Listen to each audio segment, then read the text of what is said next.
my attention was called to a Michael Shellenberger piece. It's a video in which he is looking at a 2021 video presentation by Renée DiResta on the Stanford Internet Observatory's activities. It contains some narrative, how the projects that they are involved in came under their purview.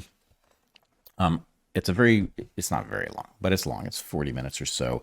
And what Shellenberger does, I highly recommend that people watch or at least listen to the thing. What he does is he steps through Renée DiResta's presentation and he translates it as somebody who has been researching the censorship industrial complex.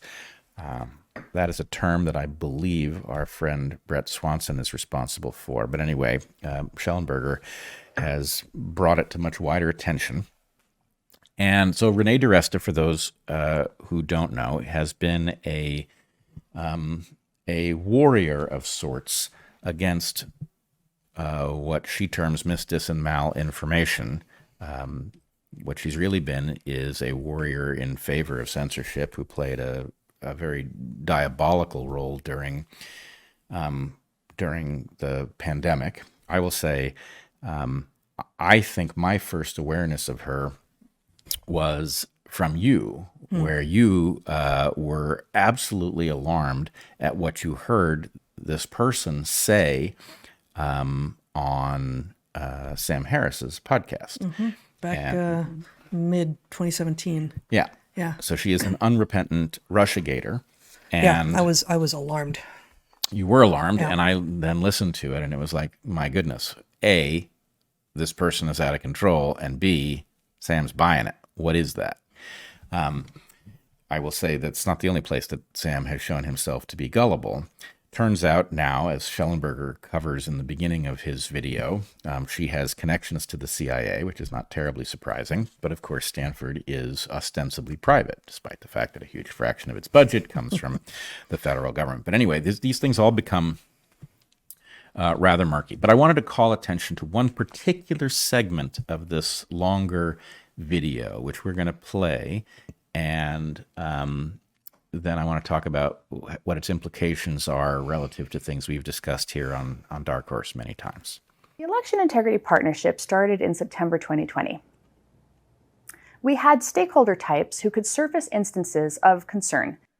Stakeholder types, so government, civil society, platforms, media, so these are the people that are going to be demanding the censorship. Civil society and government flagged things that were emerging in their communities. So they're spying on their neighbors. Our own analysts did proactive detection as well. We also spied on people. We created tickets and an intake queue to track the evolution of incidents over time, to see if false or misleading claims were gaining in reach or velocity. That's the key here. So it's important to understand that these guys are really not out to censor every last thing. They don't need total control over the discourse, over the communications environment. They're looking specifically to stop things that go viral. They're looking to stop stuff that reaches a lot of people. So that's her emphasis. That's what Renée is constantly emphasizing here. And in fact, it's such a main focus that the next version of this partnership is called the Virality Project, and it's specifically focused on stopping viral narratives that result in vaccine hesitancy. There were multiple tiers of analysis, ensuring that any particular incident or piece of content had several pairs of eyes on it. And as analysis went on, we closed the loop with the reporting stakeholder to help ensure that they understood the dynamics of whatever had inspired their concern. Now, sometimes these false and misleading narratives went nowhere. People are wrong on the internet regularly, and it's not a cause for concern. We don't worry about it when it doesn't go viral.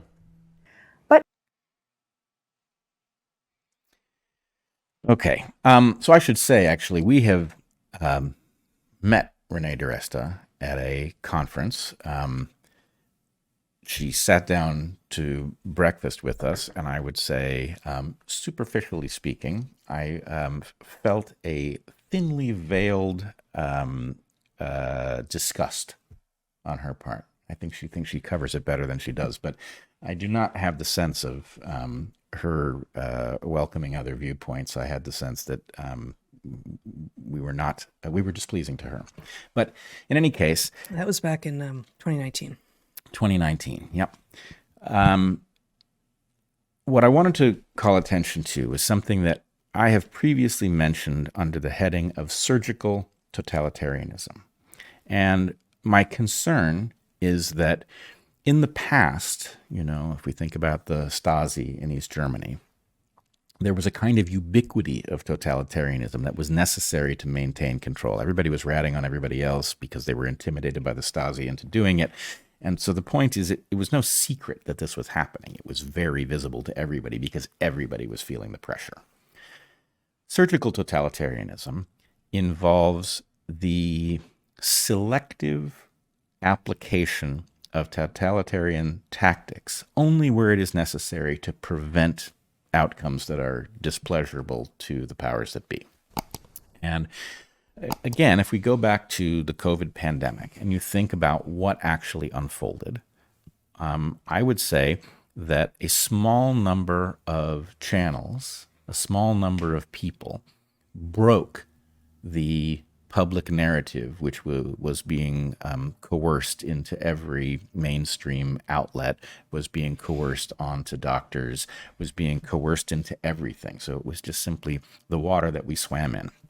A small number of us caused that narrative to come apart because we were able to get the information into a large enough number of minds that people could begin to see that safe and effective didn't mean safe and effective, that the useless repurposed drugs were actually apparently not useless, that the origin of the virus was likely not through the wet market, but was through the Wuhan Institute of Virology, that the application of these bizarre so-called vaccines was reckless, especially vaccinating into an active pandemic rather than in advance of its movement. All of these things are places where the public became aware that what they were being told by officials was not accurate, and in many cases was putting them in danger. Mm-hmm.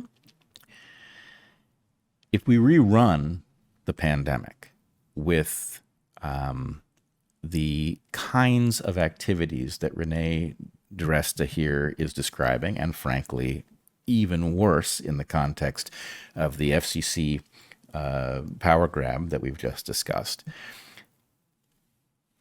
If you could take 10 players off the map, right? If you simply reran the pandemic, but Robert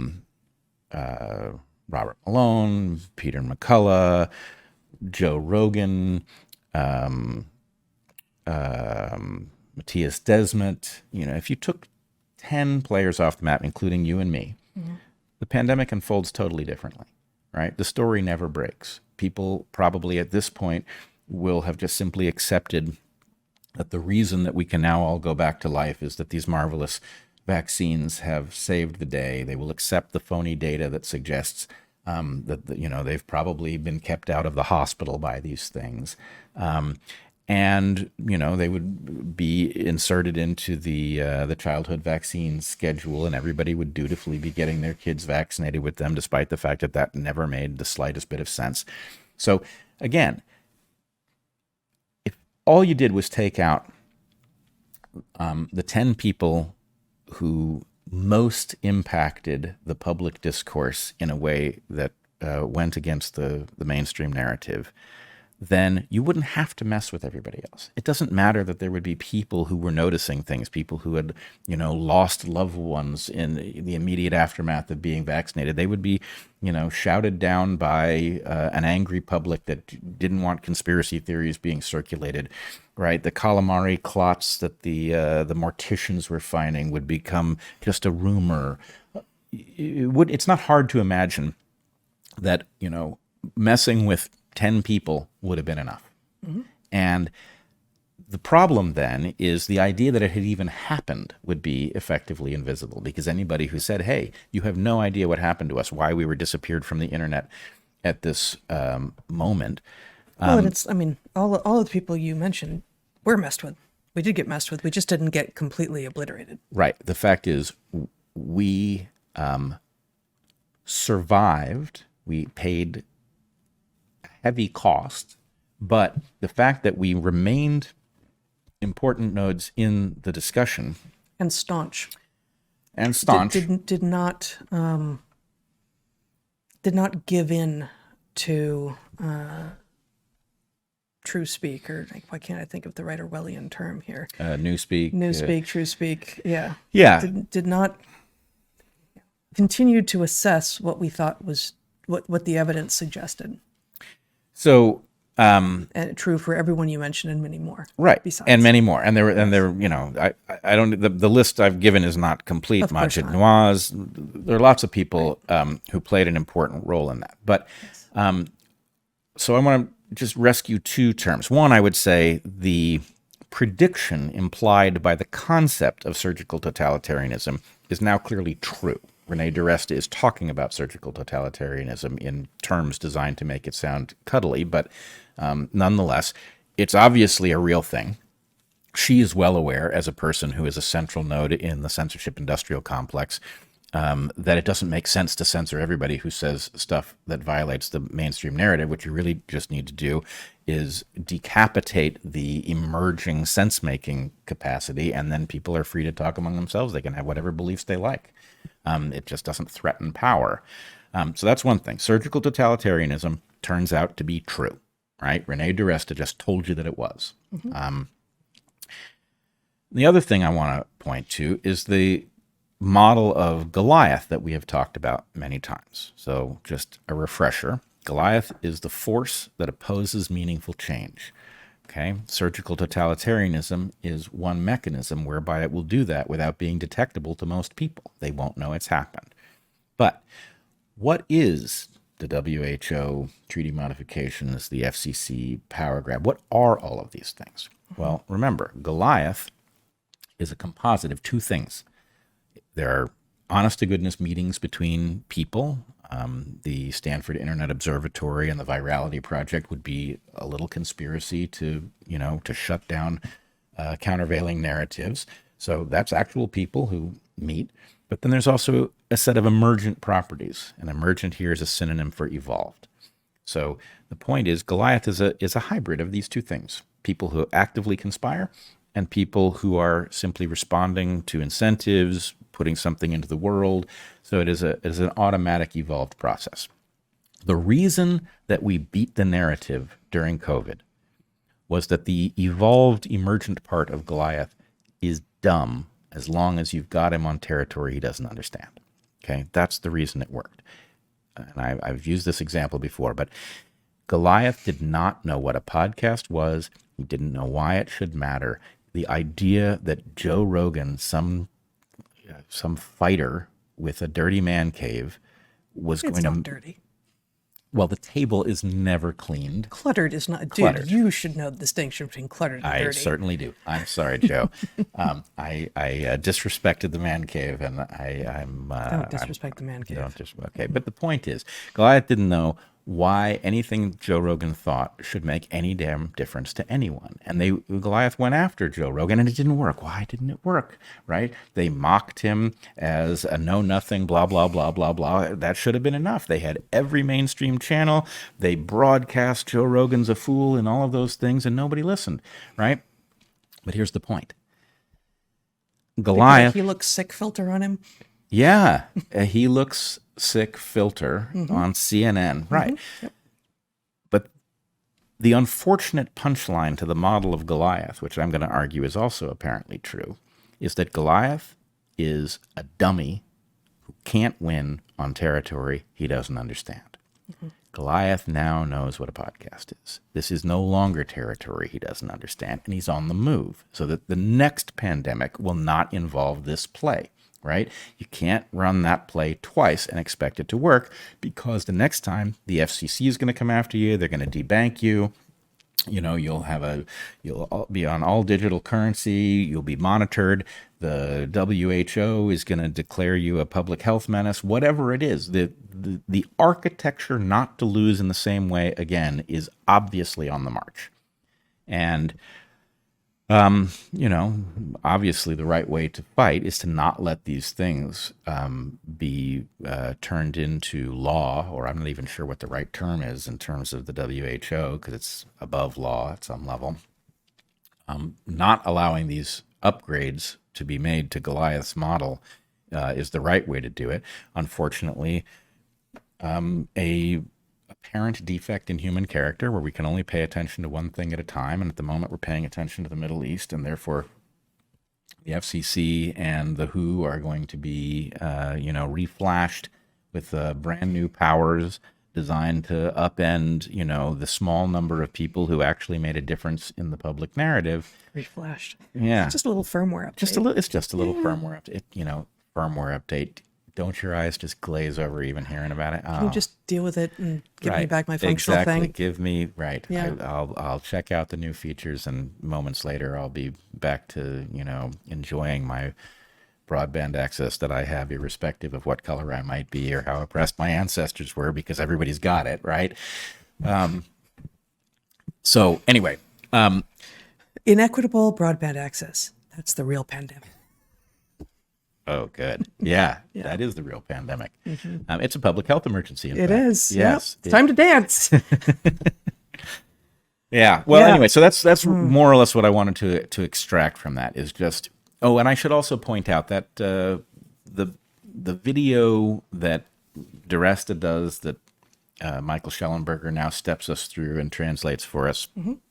Like I said, it was 2021, an interesting moment in time for her to be focused on these things. And you can actually see she's discussing the transition between controlling narratives of election interference, unfair elections, and the switch into COVID. And these people are going to have a job no matter what the emergency is, because they're going to have to silence people who notice the discrepancies. But it's clearly an insider video. This was not a meant for the public video. This was people who are all on board with the idea that censorship is awesome, because guess who's going to be doing it? It's us, right? This is a video from them to them. Gotta love censorship when you're the censors. Gotta. Most people do, right? The Rawlsian veil of ignorance would suggest that they are missing the point, but they do seem to have a lot of power at the moment.